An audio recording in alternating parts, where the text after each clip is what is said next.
This video is sponsored by Cool Stuff Inc. If you're looking for cards in the US, look no further as you can use the promo code MTGMudsta to get you 5% off anything on the site. Or if you're in Canada like me, you can use the same promo code at Multizone to get 10% off your orders of singles. If cards aren't what you're looking for, Original Magic Art has playmats, tokens, and sweet art that you can use that same promo code to help you get 5% off your order there. And if you just want to help out the channel, you can always consider becoming a patron for as little as $1 a month and join the generic Goblin Gang. Hey gang, and welcome back. Today's game finds us with a Punt squad again, and I'm playing Satoru Umezawa, keeping Vault of Whispers, High Market, Pull from Tomorrow, Swamp, Phyrexian Reclamation, Submerged Boneyard, and Apprentice Necromancer. Scott is playing his unsleeved Morophon deck, keeping Murmuring Bosk, Woodland Changeling, Soul Ring, Cultivate, Manawef Sliver, Farseek, and an irregular cohort.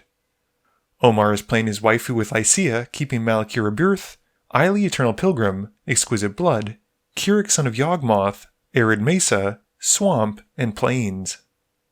Adam is rocking Orvar, keeping 4 islands, Archmage Emratis, Sludge Monster, and Force of Will. Adam wins a die roll and starts us off. He plays an island and passes.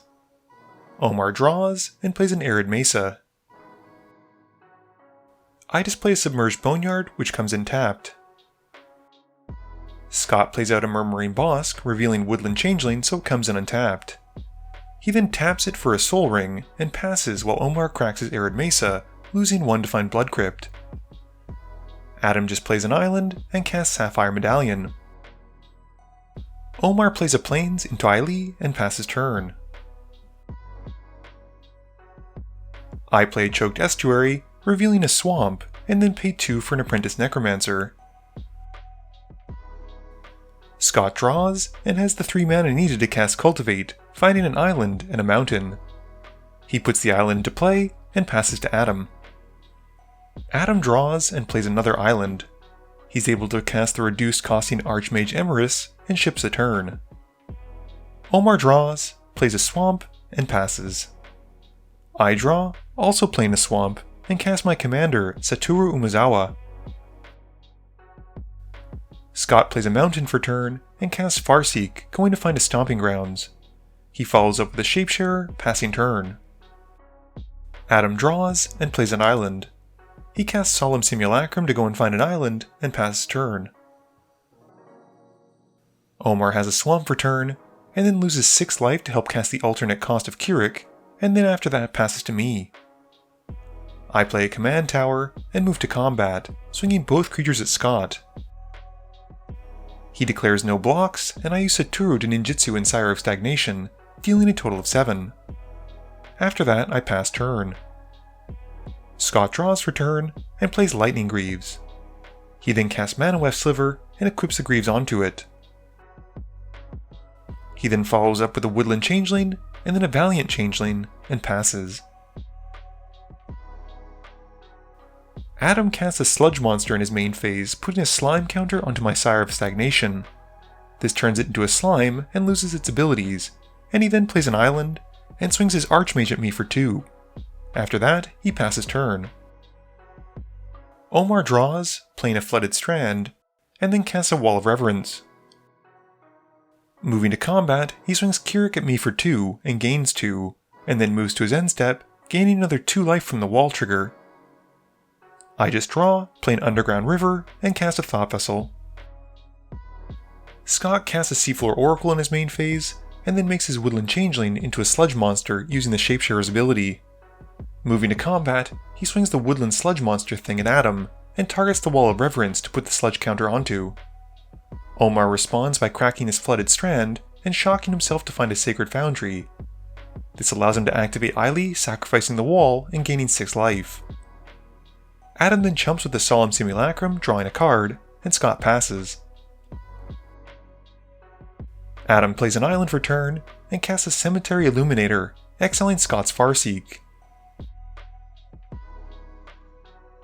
He then moves to combat, and swings the Sludge Monster at Omar, putting a Sludge counter onto the Seafloor Oracle. Omar then just takes the hit, and Adam passes. Omar has a Marsh Flats return, and cracks it to find a Godless Shrine, and then passes. At his end step, I cast Pull from Tomorrow, putting 2 into the X, drawing 2 and discarding 1. I draw and play a Vault of Whispers. I then delve away some cards to help cast Treasure Cruise and pass to Scott. Scott draws, and in his main phase casts Morophon, naming slivers as it enters.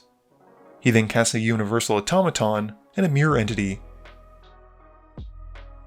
Adam responds to the Mirror Entity on the stack by countering it with a hard cast Force of Will, and with nothing else, Scott passes.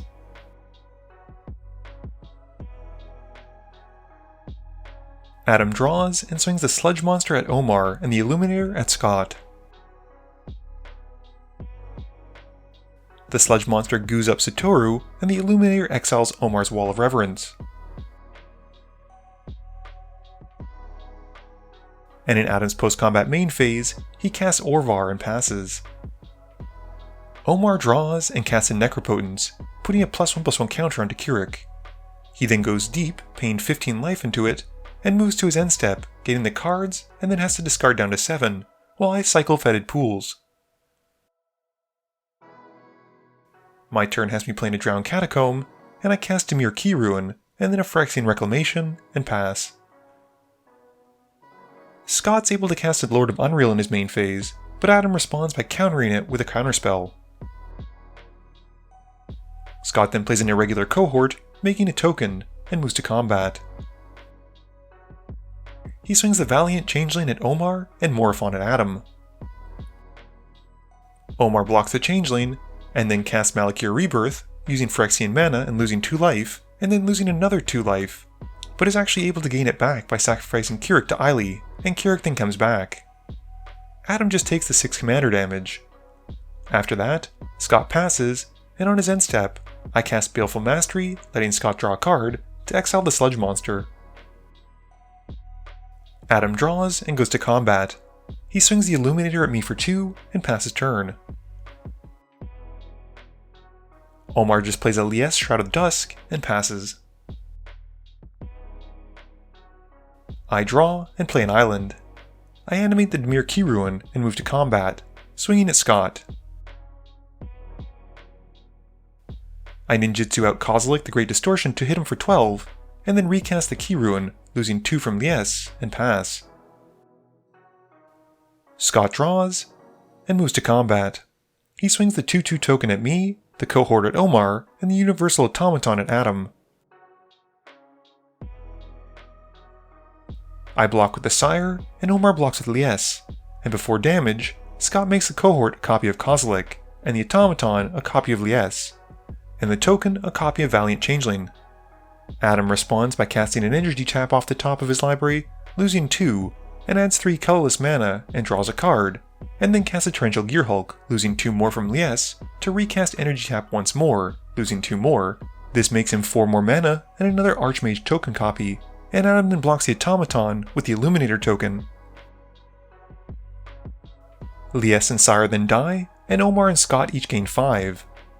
In his post-combat main phase, Scott then plays a Grand Colosseum and passes. Adam draws and plays an Ancient Tomb. He casts an Archaeomancer, taking 2 off Scott's Licia copy, and then gets back his Force of Will and passes. Omar doesn't draw because of Necropotence and casts a Bolas's Citadel, paying some of it with Phyrexian mana and losing 2. Adam responds by casting Whims of Volrath off the top of his library with buyback and gets drained for 2 from Licia, and targets the Gearhulk. The Gearhulk copy enters, and Adam casts Counterspell from his graveyard to counter the Citadel, losing 2 more. Adam also gets to draw 2 from his 2 Archmage triggers. After that, Omar passes. I draw and play a Clearwater Pathway. I reanimate the Key Ruin again, and moving to combat, swing the Key Ruin at Scott, and then ninjutsu in Grave Titan, dealing 6 damage to Scott and getting 2 zombie tokens. I then pass to Scott.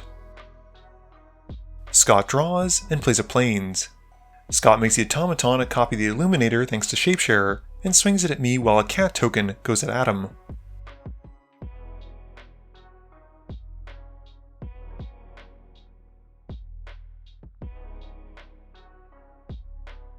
The Illuminator target goes to exile my Sire, and in response, I activate Phyrexian Reclamation, losing 2 to return it to my hand. I then take 2 from the flyer. After that, Scott passes turn.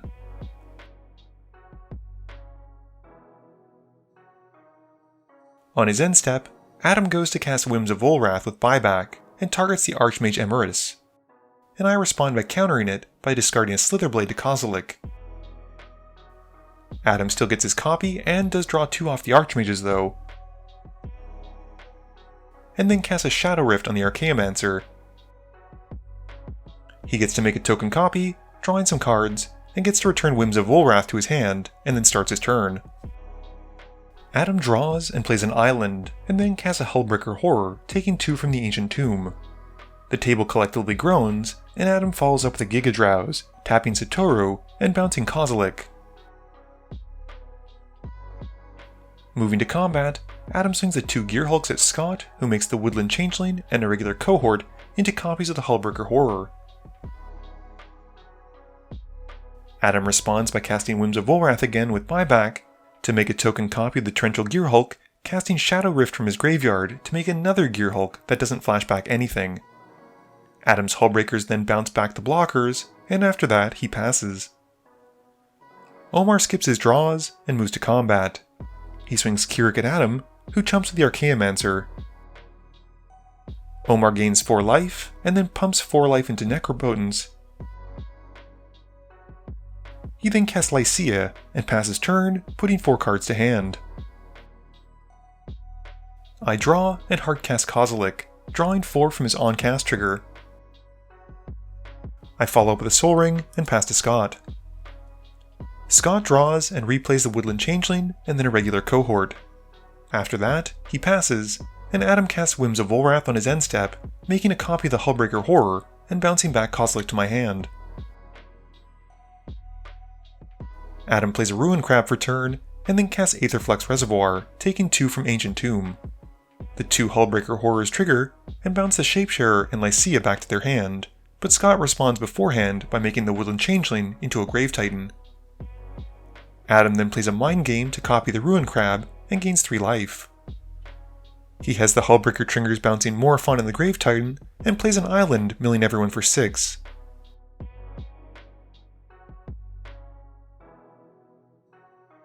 Adam then casts Treachery next, bouncing my zombie tokens and gaining control of Eiley and gaining 4 more life. Moving to combat, he swings 4 Gearhulks at Scott, the 2 Horrors at me, and 3 Archmages at Omar. Scott blocks the Gearhulks and kills one of them with his Grave Titaned Woodland Changeling, and we then take our hits. Adam then goes to discard down to 7 and passes turn. Omar has to skip his draw phase and plays a Fetid Heath, and then casts Archangel of Thune. He then swings Keurig at Adam, and Adam once more casts that Whims of Volrath, and targets the Hullbreaker, gaining 1 life and drawing some more cards, and then uses his Hullbreaker triggers to bounce my Satoru and Omar's Archmage of Thune. Adam then blocks with a new Hullbreaker token, which has Omar gaining 4, and he passes turn.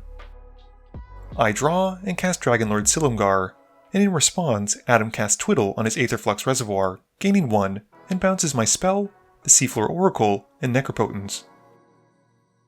Adam then makes a copy of the Reservoir and passes. Scott draws and plays a Steam Vents, and then recasts Morophon, the Shapesharer, and Seafloor Oracle before passing to Adam. Adam plays an island, and we all mill 6 from his Rune Crabs. He then buybacks Whims of Volrath as he casts it, gaining 2 life, and targets a Hullbreaker and bounces more of Scott's permanents, and then does it again, gaining even more life. At this point he's got enough damage on the field to kill us, and moves to combat, taking out the table. Game review time. So I'm pretty sure I already know what some of the comments are going to be, and that's you have to always target Orvar until he's dead, and you know what? They're right. I focused a great deal on Scott this game, and that's because I was afraid of how much power he was going to get by just casting 1 Lord with a board full of Changelings. This unfortunately biased my attacks, but I did think I had a bit more time to be able to deal with Adam. I'm still thinking about taking apart Satoru Umezawa. I like cheating stuff in, but I haven't really been enjoying the deck. I will say that considering how much stuff Adam was able to do, the right move for him at least was countering Bolas' Citadel when Omar tried to play it. That card in his deck is incredible, and very often if he has even a little bit of wiggle room with that card out, he can win the game. This video wouldn't be possible without the help from my sponsors, Cool Stuff Inc., Multizone, Original Magic Art, and Alter Sleeves. But it definitely wouldn't be possible without the help from you, the viewers, and my patrons. So I just want to say thank you for watching, and to remember, friends are just opponents you haven't eliminated yet.